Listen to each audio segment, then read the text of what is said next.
बच्चों, आपने टीवी में और अपने आसपास बहुत सारे बाढ़ के चित्र देखे होंगे जिसमें दिल दहलाने वाले प्रलय को देखा होगा।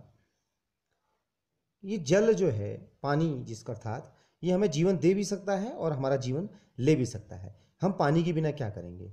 हमारे कारखाने हों, हमें पीने के लिए पानी हो, मशीनों को ठंडा करने के लिए हो, या हमारे विद्युत उत्पादन के लिए हो, हर जगह हमें पानी की आवश्यकता होती है। विभिन्न युगों में मानव ने नदियों और अन्य जल स्रोतों के निकट हमेशा बसता रहा है। अगर हम देखें, झरनों, झीलों, पोखरों और मृद्यानों के आसपास ही अधिकतर मानव का जीवन बसर के लिए उसके आसपास बसता है। अगर हम देखें तो हमारी धरती के 3/4 जो धरातल है वो पानी से ढका हुआ है, अर्थात जल से ढका हुआ है। और इसमें से भी प्रयोग में जो हम ला सकते हैं पानी, अलवणीय जल का अनुपात बहुत कम है। यह अलवणीय जल हमें सतही अफवाह और भौम जल यानी कि जमीन के अंदर से प्राप्त होता है, जिसका लगातार नवीनीकरण और पुनर्भरण जलीय चक्र के द्वारा पूरा होता है। सारा जल चक्र गतिशील रहता है, जिससे जल का नवीनीकरण सुनिश्चित होता है। अगर हम देखें, आज भी महासागर पृथ्वी की सतह के 2/3 भाग को ढके हुए हैं और विविध प्रकार के पौधों और जंतुओं को मदद करते हैं। केवल 2.7% जल ही अलवणीय जल है जो हमारे पीने योग्य है, और 70% जल उसमें भी बर्फ की चादरों और हिमालयों के रूप में अंटार्कटिका हो, ग्रीनलैंड हो, पर्वतीय प्रदेशों में पाया जाता है, और जो मनुष्य की पहुंच के बाहर है। केवल 1% अलवणीय जल उपलब्ध है। यह मानव के उपभोग के लिए उपयुक्त है। यह हमें नदियों, झीलों और वायुमंडल में जल वाष्प के रूप में मिलता है। अब अगर हम देखें, औसतन एक भारतीय नागरिक का, अगर हम एक चार्ट आपके सामने दिखाई दे रहा होगा, अगर एक भारतीय नागरिक को देखें तो वो प्रतिदिन लगभग 150 लीटर जल का उपयोग करता है, जिसमें पीने के लिए औसतन 3 लीटर, खाना बनाना, नहाना, शौचालय, वस्त्र धोना, बर्तन धोना, बागवानी आदि कार्यों को अगर मिलाकर देखें तो लगभग 150 लीटर प्रति व्यक्ति प्रतिदिन औसतन हमारे यहाँ जल का उपयोग होता है। अगर हम सोचें कि या हम इस उपयोग को कम करने के कोई तरीके सोच सकते हैं, ये एक बहुत महत्वपूर्ण विषय है। अलवणीय जल जल का बहुत मूल्यवान है। पृथ्वी पर न तो जल को बढ़ाया जा सकता है और न ही इसे घटाया जा सकता है। इसकी प्रचुरता में विविधता है। यह वाष्पीकरण, वर्षण और महासागरों, वायु, भूमि और पुनः महासागरों के चक्रण द्वारा निरंतर गतिशील होता है। इसी को हम जल चक्र कहते हैं। मनुष्य जल की बड़ी मात्रा का उपयोग केवल पीने और धुलाई में ही कर देता है, और उत्पादन की प्रक्रिया में इसका अत्यधिक इस्तेमाल होता है। जल कृषि उद्योगों, बांधों के जलाशयों के माध्यम से विद्युत उत्पादन के लिए भी इसका इस्तेमाल किया जा सकता है।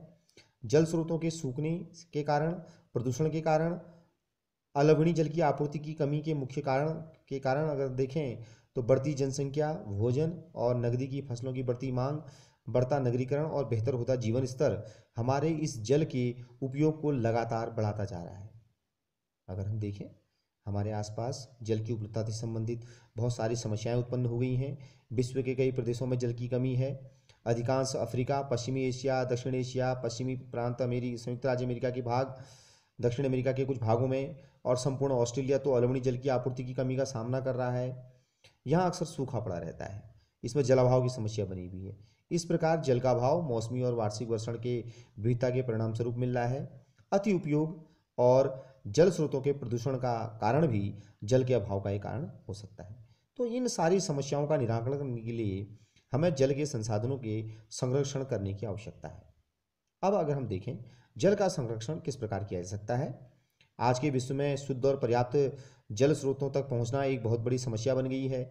ये लगातार क्षीण होते जा रहे हैं।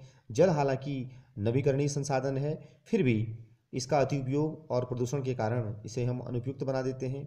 अशोधित या आंशिक रूप से शोधित वाहित मल, कृषि रसायनों का विसर्जन और फैक्ट्रियों और उद्योग धंधों से, कारखानों से निकलने वाला बहिस्राव जल के ये मुख्य कारण हैं जो जल को प्रदूषित करते हैं। इसके अलावा नाइट्रेट धातुएं, पीड़कनाशी जल को प्रदूषित कर देते हैं। रसायन अजैव न्यूनीकरण के कारण जल द्वारा मानव शरीर में पहुंच जाते हैं, जल निकायों में छोड़े जाते हैं, और इसके कारण भी बहुत सारी समस्याओं का सामना हमें करना पड़ रहा है। वन और अन्य वनस्पति आवरण धरातली प्रवाह को मंद कर देते हैं, भूमि जल को पुनः पूरित करते हैं। जल संग्रहण पृष्ठीय भाव को बचाने की दूसरी विधि है। जल के रिसाव को कम करने के लिए हमें खेतों को सिंचित करने की नहरों को ठीक से पक्का करना चाहिए। रिसाव और वाष्पीकरण से होने वाले जल की क्षति को रोकने के लिए स्प्रिंकलरों के माध्यम से सिंचाई की प्रभावी विधि करनी चाहिए। वाष्पीकरण की अधिक दर वाले शुष्क प्रदेश हैं, वहाँ पर हमें सिंचाई के लिए ड्रिप बनाकर अथवा टपकन विधि का इस्तेमाल करना चाहिए। सिंचाई की विधियों को अपनाकर हम बहुमूल्य अपने जल संसाधन को संरक्षित कर सकते हैं।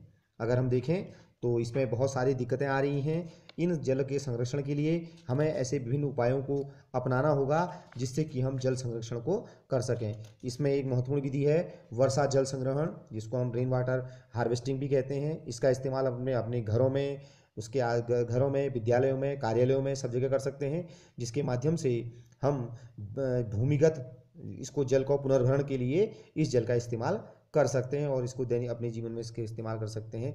इसके अलावा राजस्थान में अगर हम देखें, छत जल का संग्रहण होता है और वहाँ एक व्यवस्था चली रहती है जो वहाँ टाँका, जो वर्षा जल को अगली वर्षा ऋतु तक संग्रहित करने के लिए जल की कमी वाले इलाके में पीने के पानी को ज़मीन के अंदर, जब एक ज़मीन के अंदर बहुत बड़ा एक संग्रहण करते हैं, टैंक बना लेते हैं, उस टैंक में इसको जमा कर लेते हैं। ये भी एक विधि है। तो इस प्रकार अगर हम देखें तो कुछ महत्वपूर्ण चीज़ें हमारे दिमाग में आती हैं जिसके कारण जल हमारे लिए बहुत महत्वपूर्ण है। अगर हम देखें, एक टपकता हुआ नल एक वर्ष में 1200 लीटर जल को व्यर्थ कर देता है। इसके अलावा अगर हम देखें तो अपने घर की छत पर वर्षा के जल को अगर हम एकत्र करें, इसका उत्पादक उपयोग में लाएं, तो वर्षा जल संग्रहण करें, तो औसतन 2 घंटे की वर्षा का एक दौर 8000 लीटर जल बचाने के लिए काफ़ी होता है। तो बच्चों, आज हमने जल के बारे में जानकारी प्राप्त की। अब कुछ अभ्यास प्रश्न हैं, इनको पूरा करेंगे और अगले चरण में हम इसके अन्य चरणों का अध्ययन करेंगे।